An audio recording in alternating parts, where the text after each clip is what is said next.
Do you remember the first time you watched Monsters Inc.?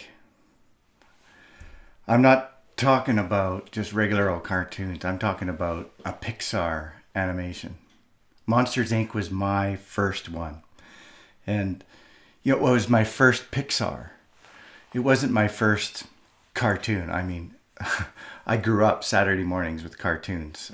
Bugs Bunny, Wile E. Coyote and the Roadrunner Show, Scooby-Doo. Yeah, but no, yeah, even the Flintstones, right? The Flintstones was an amazing animation. But Pixar definitely moved the bar.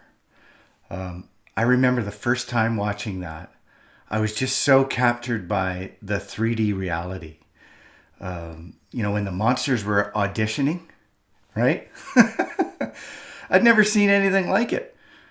Or maybe I had, like in real life.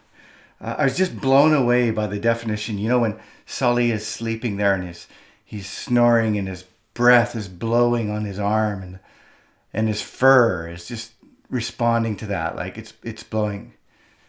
Check it out.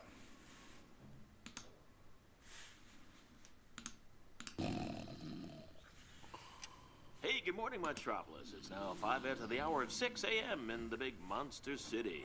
Temperature is a balmy 65 degrees, which is good news for you reptiles, and it looks like it's going to be a perfect day to maybe, hey, just lie in bed, sleep in, or simply work out that slab that's hanging over the bed! Get up, Sulley!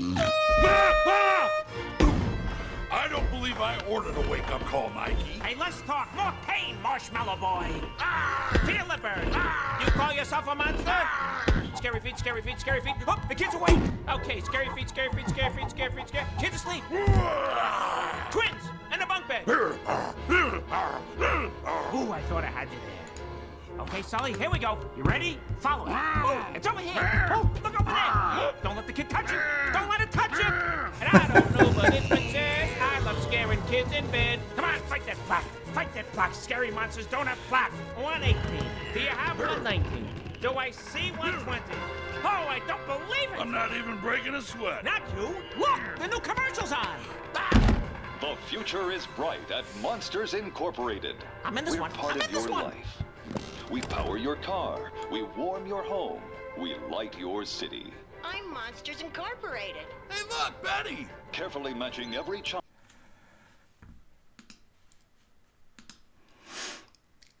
Yeah, just amazing difference when I think back to what essentially was the classic 2D that I grew up on and the comparison. And the difference is it's in the physicality of the characters. Now, Pixar was led by Steve Jobs. And, like many things that he was involved in, it was an amazing project. And, why is that? Why are all of those projects that Steve was engaged in so incredible? I mean, you think about it. Like I'm reading this book. I'm about 2/3 of the way through it. It's the Steve Jobs biography by Walter Isaacson. And one thing that I'm learning already that I think was the key to it is that Steve Jobs was obsessed with the experience of either the product or the service that the customer was going to get. Absolutely obsessed with the experience. His focus was always on making an excellent, top of the line experience. Whether it was iPhone, iMac, iPod, whether it was meditating in a room with no furniture, or whether it was watching an unbelievable 3D animation through Pixar with incredible voiceovers, right? Billy Crystal, he was amazing in that bit. So, there's lots of quotes from Steve Jobs about stuff like this. Start with the customer experience and work your way back from there is one that really sticks with me. But here's another. He said, the most powerful person in the world is the storyteller.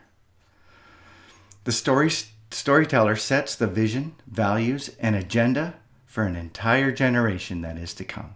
And boy, have we ever seen that with a lot of the innovation that has come out of Apple and things that Steve was involved in. But I think if Steve could re-say that quote, he might add one little adjustment. The most powerful person in the world is the storyteller who can connect with their audience. Now, my guest today is Kenton Thomas, and he knows how to connect to an audience. Kenton has many accomplishments, but he's an Indigenous master storyteller.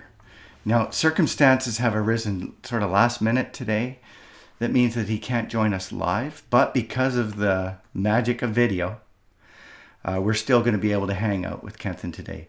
But that also opens the door even wider for conversation and chat between you and me. So use the comments and reactions function in YouTube to be able to, you can post a question, I can bring it up here on the screen and we can talk about it, as long as it's safe. So,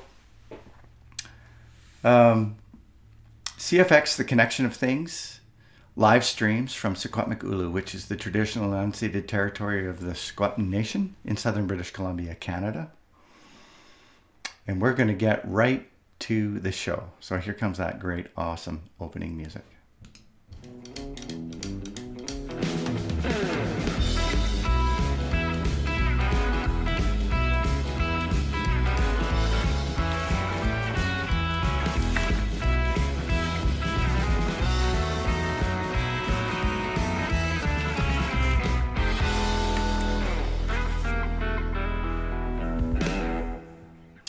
All right, so we're going to use some of that magical video right now. And I'm going to ask Kenton to introduce himself as he did at a performance that he did at the CFX 2019 conference. So here we go. Kenton Thomas Express.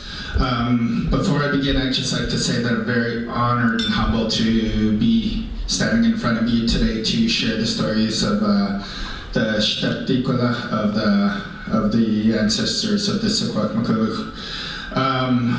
I teach for SD 73. I'm an Aboriginal resource teacher, and I go into the schools and I share these stories with the students a lot. And I think over the last few years since I became a teacher, I think I really started to take notice of how important these stories are, and speaking to some of the elders and the cookbies of the local area, being back home again.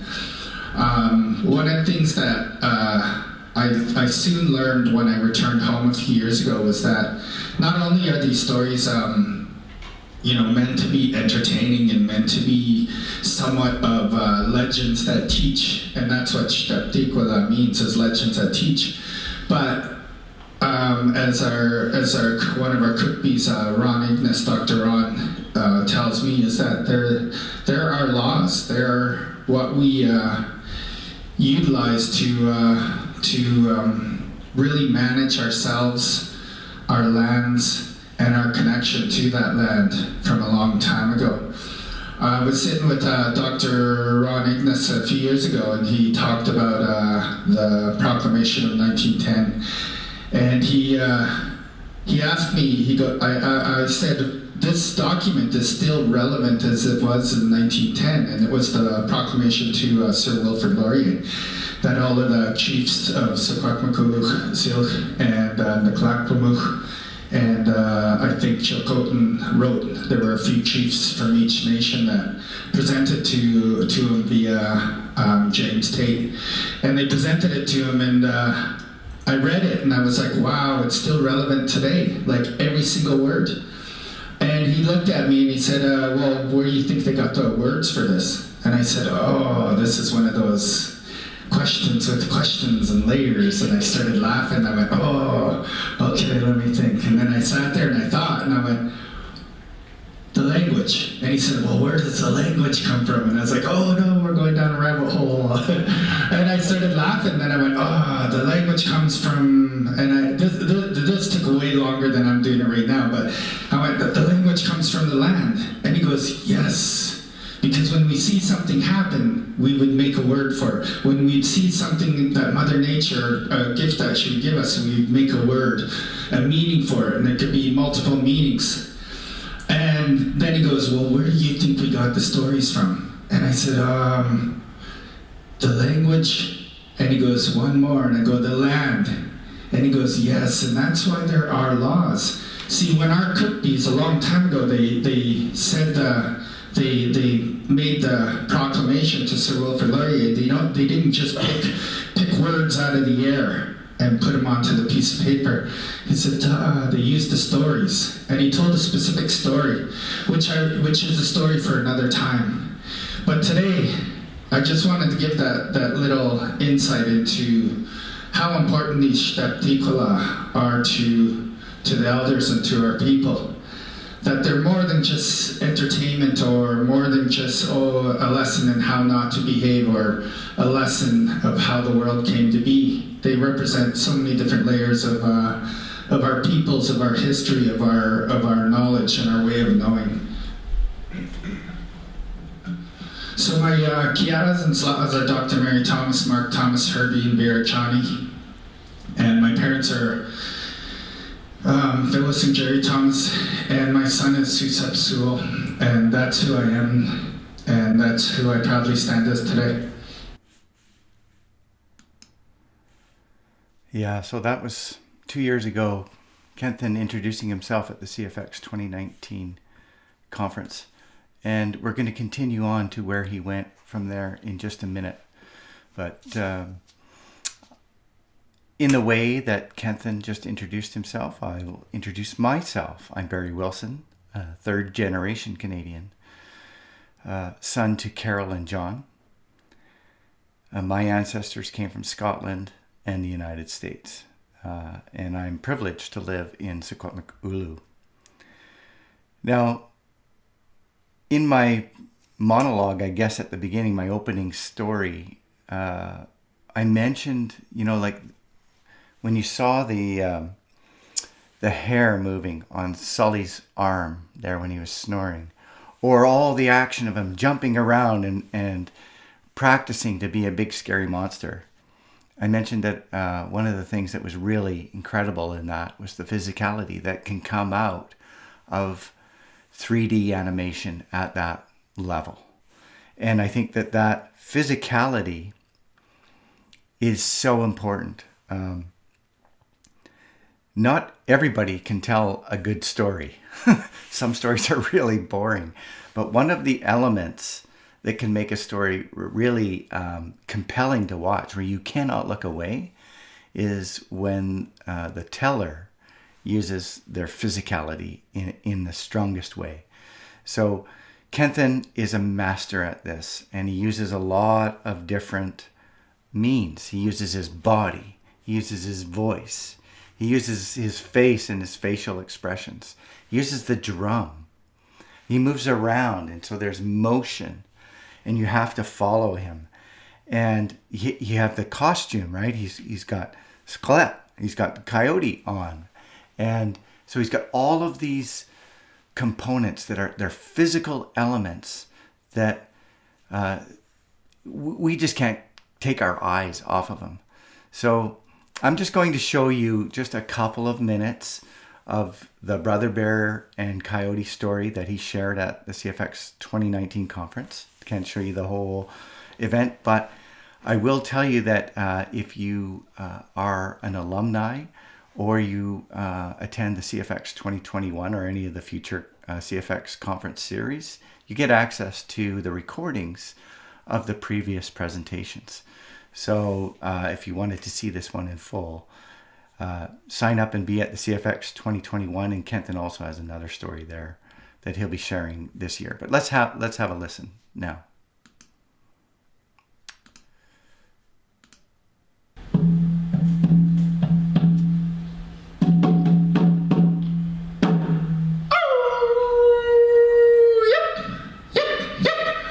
Oh, what?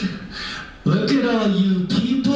Look at all you humans. I'm Coyote. Some call me Sklep, and sometimes even Senghocholo. And I've come here here today to share a story with you. You see, my friends, a long, long, long, long time ago, in fact, it was so long ago that humans were not here on this earth yet. You see, you still were the Tekelmuch. You had not yet arrived, and that's what that means, the people that come. And a long, long time ago, all of us animal people, some call us the animal spirit guides, some call us the transformers, but I just call myself an animal person. You see, I live in the best of both worlds. As an animal person, I have the speed and the strength of the animals. But as the human side of me, I have that very, very special gift that only you humans share. And that's the gift to look into your future, to make plans, to go, oh, what am I going to do this weekend? What am I going to do next year? Oh, what am I doing with my life? Oh, and you also have the ability to consider your past. You see, you always go, oh no, what did I do last Friday? Oh, I shouldn't have did that. You see, the thing about us animals is we're very present. We're right here and right now, and that includes the plants. But as you, the humans, you have that ability to look into your future and consider your past, and that's a very special gift. And us animal people, we have that ability too. So with that, we had so many adventures, like the time that me and all of the animal people, we crawled up into the sky people's land to go steal fire. Oh, that was an adventure. We fought those big animal people, or those sky people I should say, and we fought with them. And then we stole the fire. But that's a story for another time.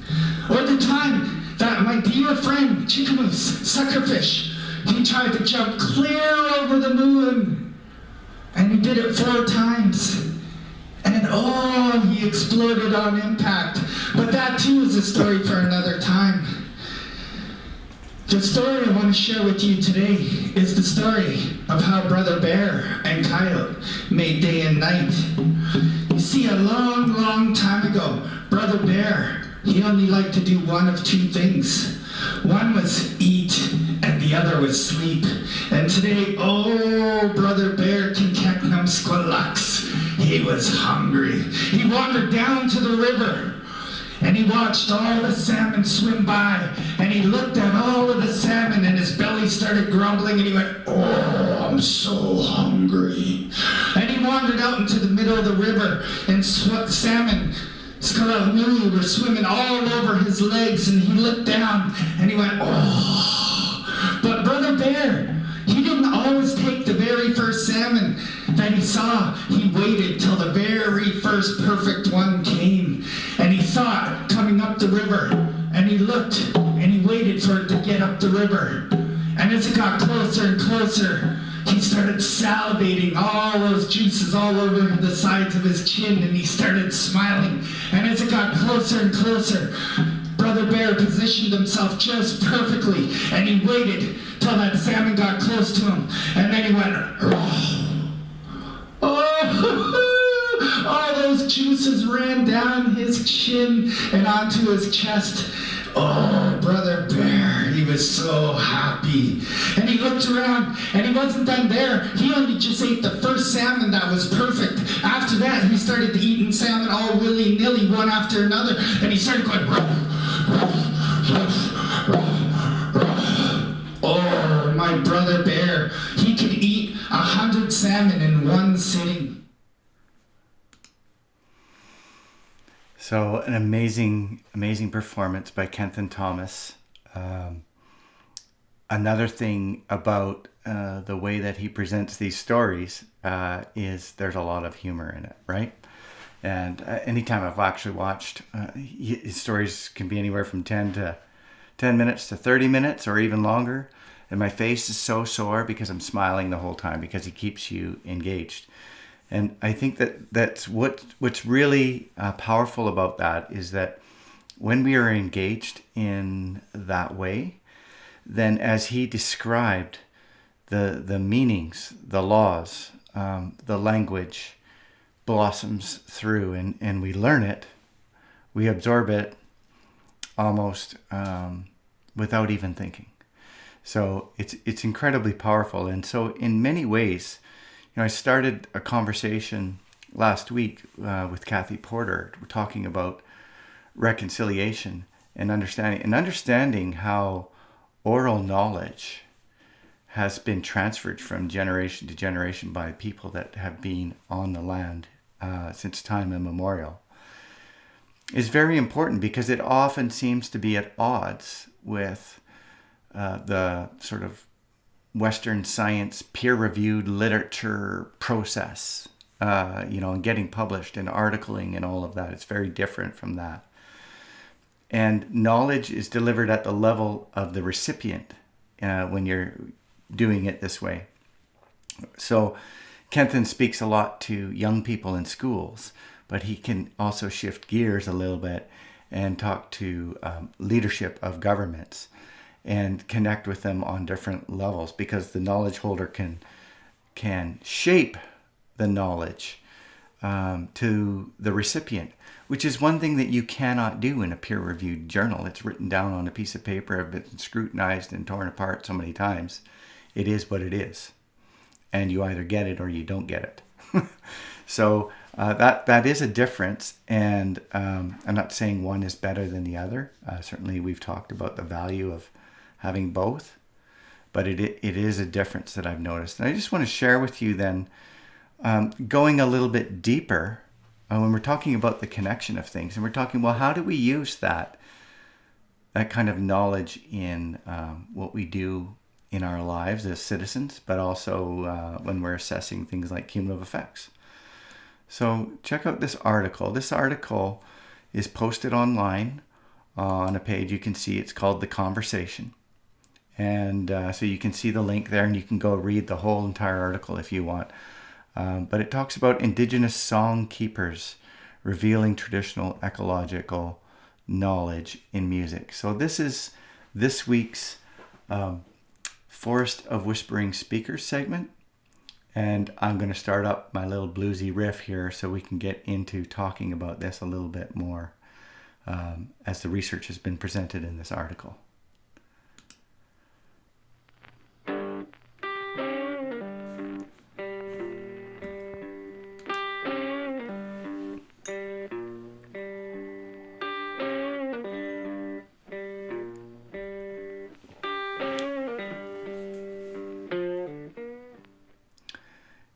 It strikes me, I listen to that, that's a deep south bluesy riff, but the percussion bass line is almost identical to the one that Kenton was using on the drum, isn't it? It's a rhythmic pattern. And one of the reasons why I love to open up this segment with that little riff. So in this article, the bunch of research was done here. There's the three authors here on the side you can see from Simon Fraser University, the University of Helsinki, and the Ninogad Knowledge Keepers Foundation. And so they pulled together a lot of information in here. I'm not going to read this article to you. You can go and look it up.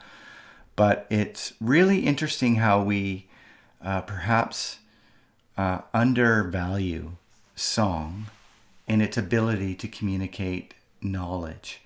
And so, of course, songs, along with stories, are deep in our historical heritage through all Indigenous people.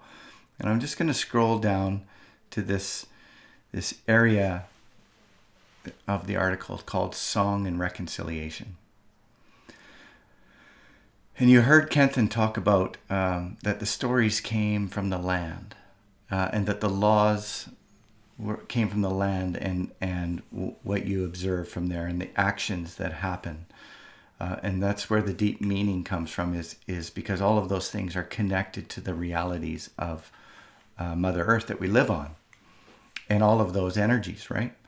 So in here, in the article, they talk about, I'll just read some of this instead of just ad-libbing. Despite the immense global value of traditional songs as libraries of ecological and other cultural knowledge, researchers and general public have been slow to recognize their social and cultural importance. And I would say the general non-Indigenous public.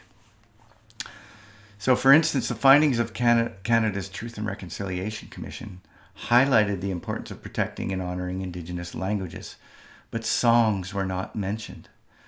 And while the Truth and Reconciliation Commission called on the federal government to do a number of things, including drafting new legislation to commit sufficient funding to protect the people's right to their language in Call to Action number 10, and to acknowledge that Aboriginal rights include language rights, and to seek with urgency to protect those languages, Calls to Action 13 to 15. They didn't mention the songs. And in many Indigenous cultures, certain dialects, words, and expressions are found only in songs. They're not spoken in conversation, and they're not written down. And thus, protecting traditional songs is a critical aspect of protecting Indigenous languages and indeed the knowledge of this place for everyone. So it says, the cultural importance of song was not missed by the Government of Canada and the churches who administered residential schools for more than a century. So we started to talk about this last week with Channy Wenjack's story in The Secret Path from Gord Downie. So the Government of Canada and the churches saw all Indigenous language spoken or sung as counter to the colonial government's mission to remove the savage from the Indian children. And the great uncle Ogwilagwa, I know I'm not doing a good job on that name, one of the story's authors, died from a beating at a residential school in Port Alberni for singing a child's play song in his language. And all music except hymns were strictly banned in residential schools until the 1960s. So I think it's important to do two things here. We can honor the power of story, and we must not forget that songs are also story, and many songs carry messages that aren't written down or aren't told in other ways. And so always important to listen to the musical artists out there, which of course is why I do the Forest of Whispering Speakers. All right, I'm going to move on here to the next section. Today, because I don't have Kenthan live with me, I'm not going to do the rapid fire questions. I could have rapid fire questioned myself, but I decided not to do that. So I'm just going to skip right through to the CFX library, and going to defer again to Kenthan on a story and a telling that he recorded on YouTube. So it's available out there publicly. I'm just going to share the video through my screen and we can watch it together. And it's about storytelling and the link to the land in a little more detail. And had we been together today, we would have explored this one-on-one. And I'm certain that in the future we'll have the chance to talk with Kenthan again. But for now, I'm grateful that we have this opportunity to hear from him through this medium. So have a listen. Kenthan Thomas Kisquess. Today I'm going to be sharing a story, and I'm going to talk a little bit about the connection between land and the stories and the plants. But before I do, I'd just like to take the time to acknowledge that I am standing on the unceded territory of the Secwepemcúlecw, the traditional territories of my ancestors. And behind me we have a kukuli that was built by my Uncle Louie and my Cha-Cha and a few of her friends. And this was part of a summer project. And they built, I think, in this area, it looks like they built about 5 of them. 3 of them have since collapsed. But there's two or three that are still remaining standing. But my kia'as and pa'as, or sla'as, are Dr. Mary Thomas, Mark Thomas, Herbie and Vera Johnny, and my parents are Phyllis and Jerry Thomas. And I have a son, his name is Susep Sewell. And I'd just like to start off by talking about the stories and the connection to the land. So as in my understanding, the stories are connected to the land because of the language. The language was, as our elders and our ancestors say, came from the land, which meant that when they saw happening something, that they would come up with a word for it, like a flicker of fire floating into the air, or the sound of a bird.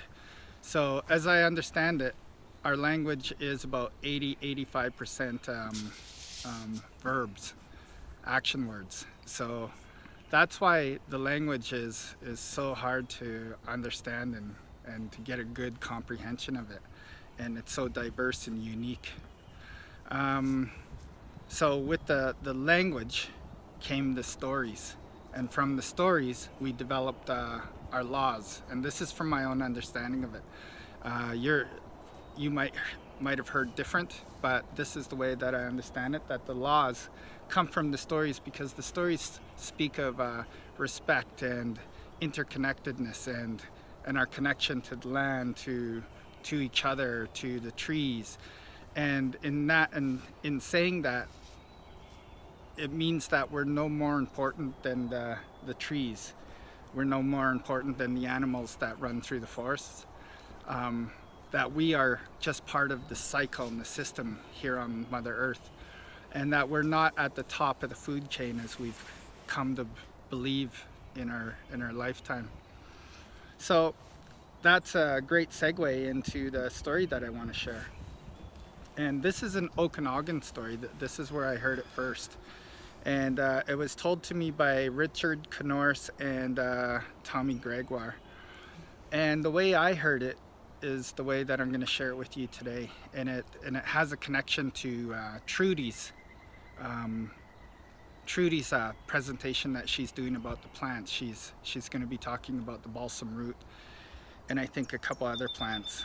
And this is kind of connected to what she's doing because of that connectedness. So the story starts off with the four chiefs, the four Cookbees.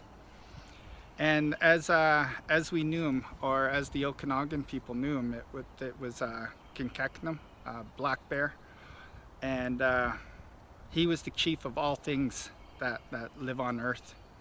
And then there was Salmon, Skalautnui, who was the chief of all that lived under the water. Then there was Bitterroot. He was the chief of everything that lived under the earth. And then there was Saskatoon bush, Red Willow. And Red Willow was the chief of all that lived above. And it starts off with them all meeting and talking about us Tagalmuk, us, the people that were to come. We had not yet arrived yet. So they had a big meeting and they started talking and they each gave their opinion. Bitterroot was a little bit of a holdout though. He wasn't as accepting of us Tagalmuk. He told the others, he told Bear and Saskatoon bush and Salmon, he said, I don't think they're going to be good for us. I think they're going to do a lot of damage on Mother Earth. And if you think about it, when they do all their damage to Mother Earth, who's going to suffer the first? And Bitterroot said it'll be me and all of the other plants. And Red Willow listened to him and he said, yeah, maybe you're right, Bitterroot.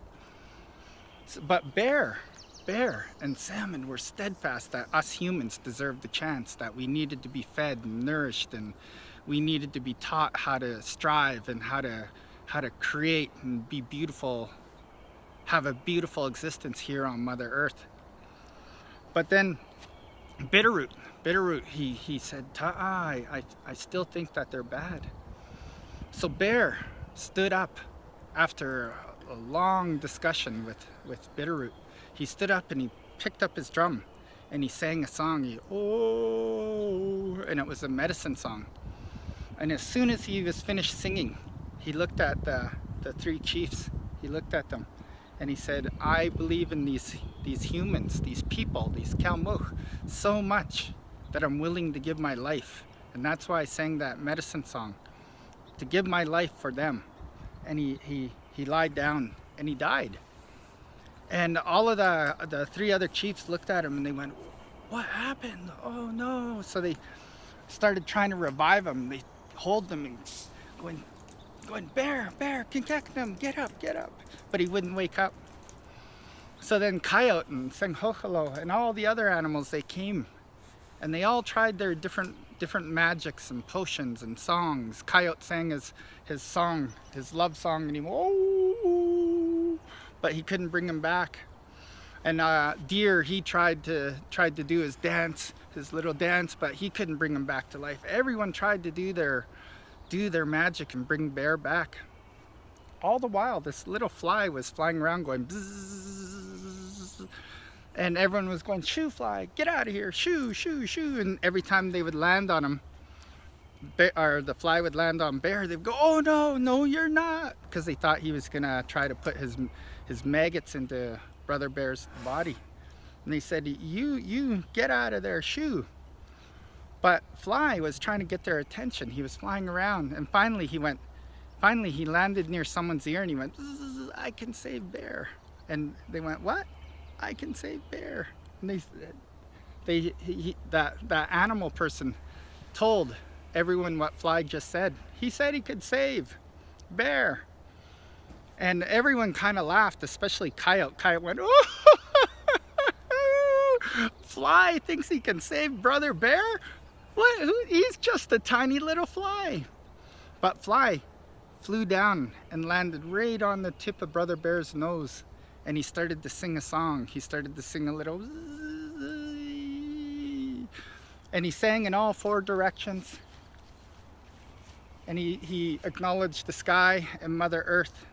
And when he was done singing, Brother Bear popped up and he came back to life. And everyone celebrated Fly, and they celebrated that Bear came back to life. But in that action, they learned 2 things. One, that Bear, from that point on, him and all the other animals, the deer, the moose, the elk, all the ones that walk on Mother Earth, they were going to give their life for us humans so we could nourish ourselves with their meat. And Salmon was going to give himself so we could nourish ourselves with his body and his meat. And Bitterroot understood in that action how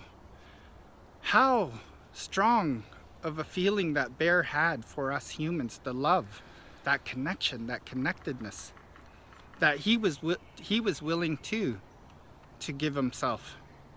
He kept himself, him and all the other roots, the Indian potato, the nodding onion, the wapato, they all decided that they were going to share themselves with us humans. And all of the plants did the same likewise, red willow and the Saskatoon bush. And they feed us and they keep us alive and nourish us and let us live in a good and kind way. So that's the story of how food was given in Okanagan Chabtikwa. And they also learned one other thing, that even the smallest voice has a great impact. And that's it for today, folks. So stay safe and practice social distancing. Kutskam, all my relations, and take care.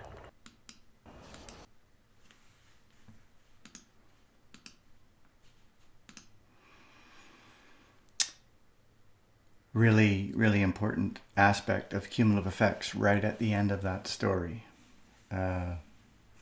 Even a small voice can have a really big impact. And it really speaks to the connection of all of us and cumulative effects and how we will be able to shape the future in the direction that we want if and when we act collectively. And so while in that story it was one small voice made all the difference, I believe that by sharing this story, all of us then can act in a way that changes the way we've been thinking. We wouldn't have quite so many struggles, I think, if we weren't dialed into, or if we were dialed into this understanding of the connection of things. And Indigenous oral tellings are one of many ways to connect. They're very powerful. And we got to spend some time today with one of the best that I know of sharing the stories. I'm hoping that we will have many more storytellers to come, Indigenous and non-Indigenous, on this show.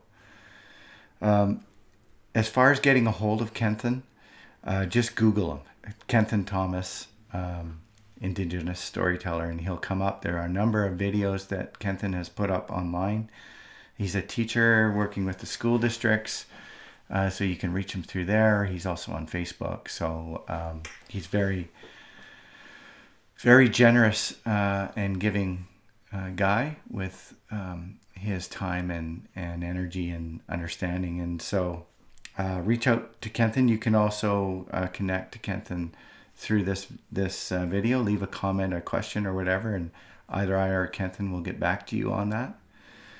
If you want to hear more from him, I invite you to go to cfxconference.com and sign up for CFX 2021, which will be May 5th and 6th of 2021. It'll be the second time we've done the conference virtually because of COVID.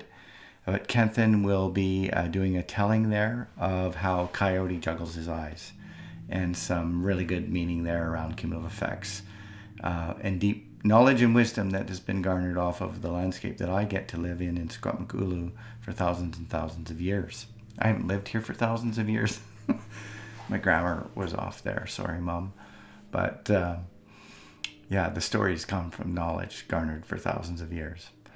So I invite you to please subscribe to the channel. Share this channel with somebody else that you know would be very interested in this. Our community is growing quickly, which is really exciting. You guys are doing that. We've quadrupled in 3 months. So let's keep it rolling, because the bigger we get, the louder our voice gets, right? One little voice can have a big impact, but all of us together will be able to shape the future. So thank you for hanging out with us today with Kenthan and I. And we will see you next week. In the meantime, you can also go to barryjwilson.com. We just updated the website, so there's some new features and offerings there for you, some free webinars and things like that. So, and you can also get connected to the CFX conference directly through my website. So I hope you have an amazing weekend. Stay safe, as Kenthan said, social distance, and we'll see you later.